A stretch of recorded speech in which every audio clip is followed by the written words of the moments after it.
Mist hung heavy over the hills of Cynoscephalae.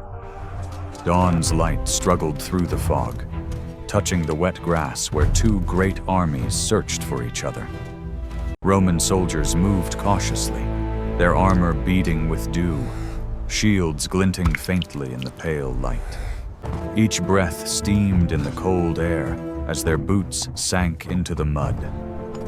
From the saddle, Flamininus gazed ahead, the scarlet standard of Rome barely visible through the mist. Scouts crept forward, their spears slicing the fog like knives. A silent gesture halted them. The air was tense, the earth still, then hooves from the haze. Macedonian cavalry appeared. Shadows in the gray. The two vanguards collided without warning, metal flashing in the white gloom. Steel met shield. Cries pierced the quiet. Men fell unseen in the mist. The earth drank the first blood of the day. Far off, King Philip heard the clash and shouted orders, pointing toward the ridge. Behind him, lines of soldiers raised their long spears to the sky, forming forests of bronze. From above, both hosts emerged, two dark masses staring through the thinning fog. Roman horns echoed through the valley. And as the veil of mist lifted, the battle for Greece began. Macedonia moved first, ranks locked. Cirici angled forward like a single creature bristling with thorns. Sweat ran down faces. Hands gripped the 6-meter spears tighter. Step by step they advanced, the ground trembling beneath thousands of feet. From below, the Romans saw only a wall of sharpened death. Shields splintered. Men screamed as the phalanx pressed downward. Flamininus watched from afar, cloak snapping in the wind. His left wing bent beneath the weight, driven backward into the slope. Sunlight caught on spear tips, flashing like lightning in the dust. Macedonia, the voices roared, shaking the air.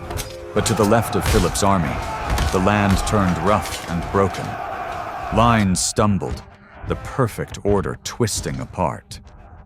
A soldier looked around his comrades, no longer in formation. From the heights, the imbalance was clear, one flank solid, the other fraying. Flamininus's eyes narrowed. He felt the turn of fortune. The drums of Rome answered, deep and relentless. From behind his line came the thunder of elephants.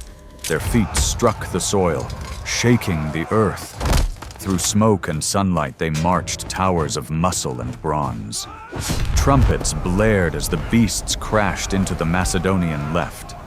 Shields burst, spears snapped, men scattered in terror. Dust swirled around Roman swords as they surged forward. The left wing of Macedonia broke apart, soldiers fleeing in panic, high above the carnage. Flamininus raised his hand, banners whipping in the wind. His men pressed harder, faces streaked with sweat and dirt but burning with resolve. Then came his command, a daring stroke. 20 maniples were ordered to separate from the main line. They moved swiftly, climbing through the haze, vanishing beyond the ridge, below. Philip's phalanx still pushed forward, unaware of the trap forming behind. Two battles unfolded at once, triumph and doom. Flamininus watched from the distance, his expression cold as iron. The phalanx continued its slow, terrible drive. Rows of spears thrust forward, their tips catching the midday sun. Then new drums, behind them. A Macedonian turned, eyes wide with dread. From the ridge came the Romans, charging downhill with fury. Now the hunters were the hunted. The phalanx, rigid and proud, could not turn. Spears tangled, men shouted, the formation dissolved into chaos. Blades flashed from behind, cutting through ranks. A Macedonian cried out for surrender, dropping his weapon, but the storm of iron did not stop. King Philip looked on, disbelief twisting his face as the roar of battle engulfed him. Cloak billowing, he pulled his horse around, calling for retreat. The hillside ran red as men fell in heaps of armor and broken wood. Smoke and screams drifted across the valley until only silence remained. By sunset, the fog returned. The field was strewn with bodies, armor dimmed beneath the cooling air. Elephants stood motionless among the fallen. Flamininus rode through the wreckage, his eyes heavy with victory and sorrow. He dismounted, gazing upon the still faces of the dead. A Roman soldier raised the eagle standard atop the ridge. Its golden wings caught the dying light of day. In the valley below, surviving Macedonians knelt in defeat. Flamininus turned east, whispering words the wind carried away. Behind him, the sun broke through one final time, crowning his silhouette in gold.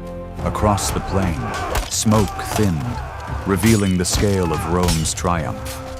Maps would soon redraw themselves, Greece now under Roman shadow. Marble statues would remember this moment, the birth of a new power. Light softened, wind whispered through empty helmets. Above the quiet hills, the eagle cried once more. The symbol of Rome rose against the fading sky, and as the music of history swelled, the world changed forever.